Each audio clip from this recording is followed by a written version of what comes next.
I wonder where you see the next wave of the civilization-devouring sexual revolution. The faith should be as braced and ready as possible. Seems like the revolutionaries are already testing the waters for normalizing pedophilia. See, Desmond is amazing. And the New York Times is increasingly preoccupied with promoting polyamory. What can conservatives do to try and delay defeat on these instruments of the culture of death? And when will normies wake up to the reality that they are under sustained attack? We got to remember that the normies were partly bought off with contraception and abortion. So, I mean, they're getting their part. And the thing is, when sex becomes divorced from procreation, you're already talking about death, you see. Joe Sixpack may not like gay marriage, and he surely would not want to see his son or daughter, in a relationship with a 65-year-old man. But unfortunately, he bought his ticket and now he takes his ride. With contraception. Yeah. Yeah. And no-fault divorce and things like that. So, where it will stop, well, I agree with you. I mean, I think we'll have polyamory, polygamy. We'll have pederasty. What is and we'll have polyamory? loving anything or anyone.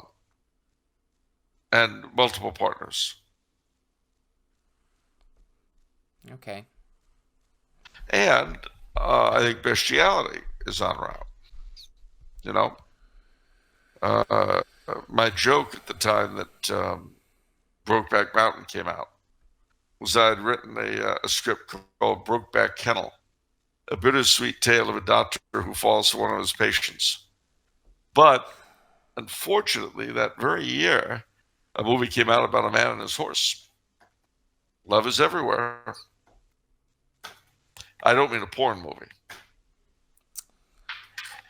Okay. So that's, but I think, when you say the culture of death, it will die. This culture of ours is going to collapse. The question is, how soon and how much will it take with it? That's a big question. How much will it take with it?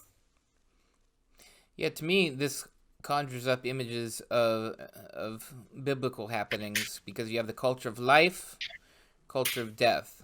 So it's like the ark. It's like Noah's Ark, right? You go on the ark and there's life. Everything else gets wiped away. Sodom and Gomorrah. You get out of there. And so just keep doing what we're doing and we'll continue. We have what I always have hope for. I don't know if I've said this on the show, but we have several very large Catholic families that are just reproducing like rabbits, like bunnies. Like rabbits? I've heard that condemned by somebody. Yeah, reproducing like rabbits.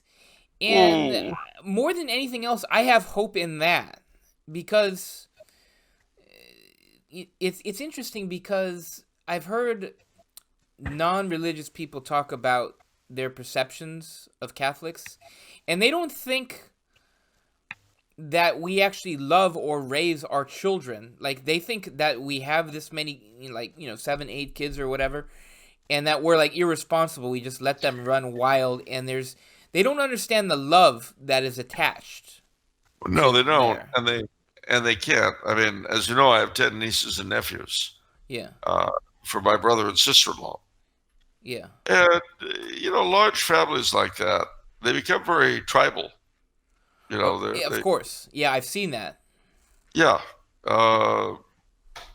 It hit me actually at Mass at St. Therese one day. After Mass, I was chatting with 3 of my nieces. And this person walks by and looked at us as though we were a little bit nuts and walked off. And I realized it's because we were talking as members of my family do, and to an outsider, it would sound almost like gibberish. It's hard for me to explain, but it's a combination. I've seen it. The Coulombe clan is unbelievably clannish and tribal.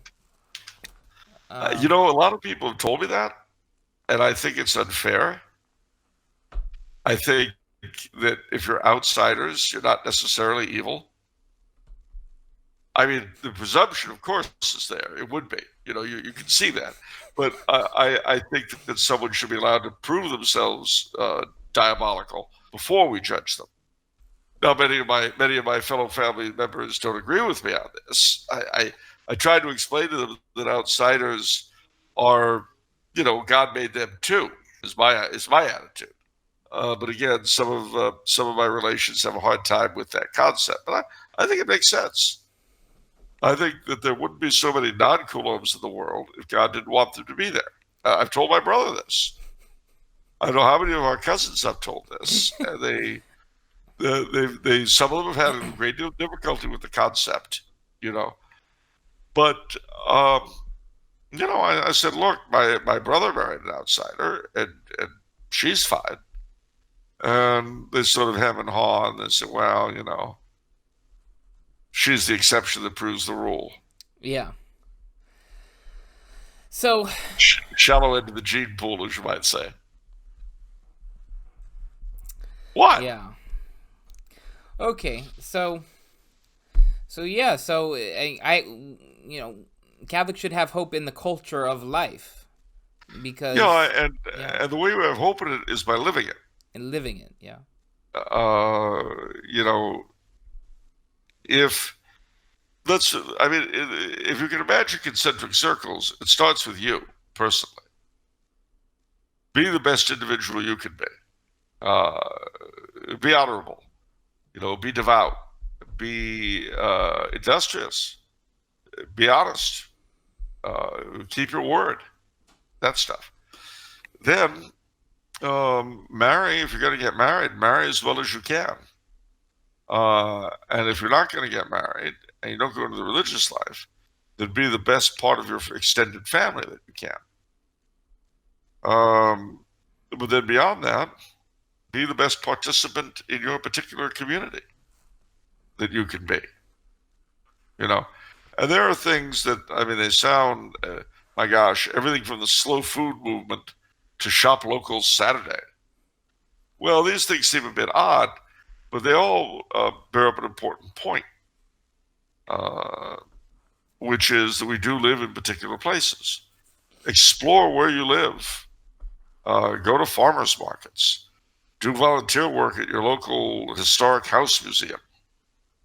You know, and see what your local historical society is up to, or your local conservation group. Now, mind you, I'm not talking necessarily about the Sierra Club and a lot of these things that are very pro abortion and so on. But I mean local groups.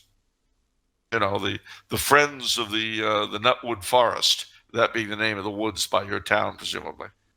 That kind of thing is what I'm talking about. And of course, fraternal organizations, service groups that work in the local area, like the Knights of Columbus.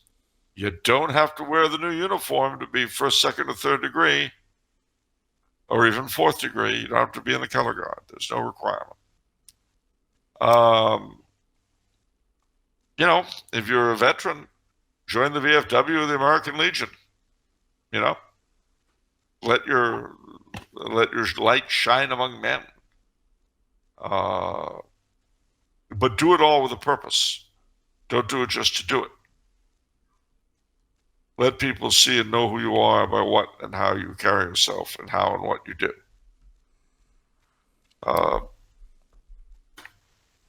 Okay. And when you work with these groups, make sure that any entertaining you do, you invite them all to your place, to the baptismal party or the confirmation party.